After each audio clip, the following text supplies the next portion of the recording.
ভাইরা আমার, বন্ধুরা আমার, আমি আপনাদের সম্মুখে সূরা দুহা আমি আপনাদের সম্মুখে তেলাওয়াত করেছি। ইহুদি খ্রিস্টান নাসারা নবীকে প্রশ্ন করলো, ইয়া মুহাম্মদ, তোমার আল্লাহ তোমাকে ভুলে গেল নাকি? বিশেষ করে নবীজির কাছে আবু লাহাবের স্ত্রী উম্মে জামিল নবীজির কাছে এসে বলে, ইয়া মুহাম্মদ, তোমার কাছে একটা শয়তান আসতো, সেই শয়তান থেকে আসে না। নাউযুবিল্লাহ। শয়তান কাকে বুঝাইলো?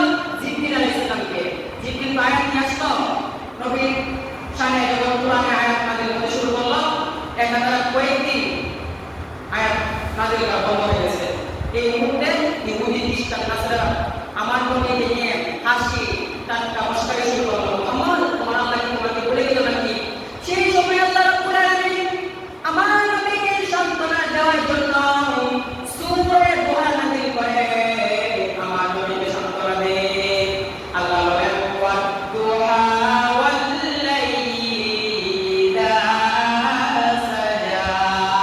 বন্ধু আমার, হাবিব আমার, দুহার কসম করলাম, লাইলের সাজার কসম কে বলি, মা ওয়াদ্দাআকা রাব্বুকা ওয়া মা ক্বালা। আপনি নবীর সঙ্গে আমি ইঞ্চি পরিমাণ দুশমনি করি নাই, আপনি নবীকে আমি পরিত্যাগ করি নাই, আপনাকে বলতে পারি নাই, আপনি আমার রাসূল, আপনি আমার হাবিব, আপনি আমার নবী। সুবহানাল্লাহ। এই সূরার ব্যাখ্যা সেদিন আমার মাদ্রাসার মধ্যে বোঝানো হয়েছে। সূরা দুহার তাফসীরে সুন্দর তাফসীর এসেছেন। বেঈমানের প্রশ্ন করলো, ইয়া মুহাম্মদ, তোমার আল্লাহ কি তোমার সঙ্গে পরিত্যাগ করে গেল নাকি?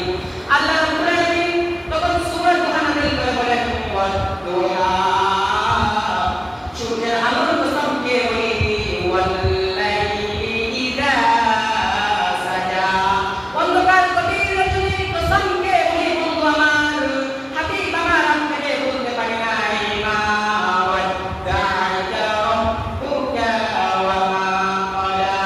বন্ধু, সূর্যের কসম করলাম, অন্ধকার গভীর রজনীর কসম কে বলি, আপনি হাবিবকে আমি আল্লাহ পরিত্যাগ করি নাই এবং ইঞ্চি পরিমাণ আপনার সঙ্গে দুশমনি করি নাই। সুবহানাল্লাহ। শুনছেন? এখন আপনারা ভাবেন তো, যদি সূর্যের এবং গভীর রজনীর ভিতরে দিন আছে না নাই, সূর্যের আলো যদি না থাকতো সে দিন দেখা যেত নাকি? আর যদি অন্ধকার গভীর রাত বুঝে যেত, তাহলে আল্লাহ কুল কয়না রাসূল সাল্লাল্লাহু আলাইহি ওয়াসাল্লামের জন্য কসম কে বলেন, বন্ধু আমার, হাবিব আমার, আপনাকে আমি একটু পরিত্যাগ করি নাই, আপনার সঙ্গে সামান্য ইঞ্চি পরিমাণ দুশমনি করি নাই। সুবহানাল্লাহ। এবার শুনুন আমার একটা, ওয়াদ-দুহা ওয়াল-লাইলি ইযা সাজা। বন্ধু আমার, আপনার নুরানি চেহারার কসম কে বলি, মা ওয়াদ্দাআকা রাব্বুকা ওয়া মা ক্বালা। বন্ধু আমার, আপনার নুরানি উজ্জ্বল চেহারার কসম কে বলি, আপনার সঙ্গে ইঞ্চি পরিমাণ দুশমনি করি নাই, আপনাকে পরিত্যাগ করি নাই।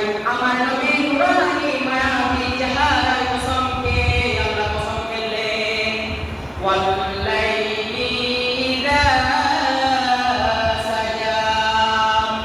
আমার নবীর কেশ মুবারক, চুল মুবারকের কসম করলেন, কে বলেন, মা ওয়াদ্দাআকা রাব্বুকা ওয়া মা ক্বালা।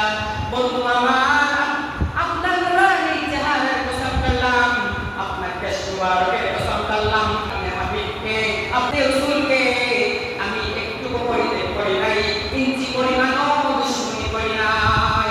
আমার নবীর নুরানি চেহারা কেমন ছিল জানুনি? আমার নবীর নুরানি চেহারা যে একবার সাদা ছিল এমন না, আমার নবীর নুরানি চেহারা ছিল সাদা এবং লাল রং মিশ্রিত করা। জোরে বলি না সুবহান।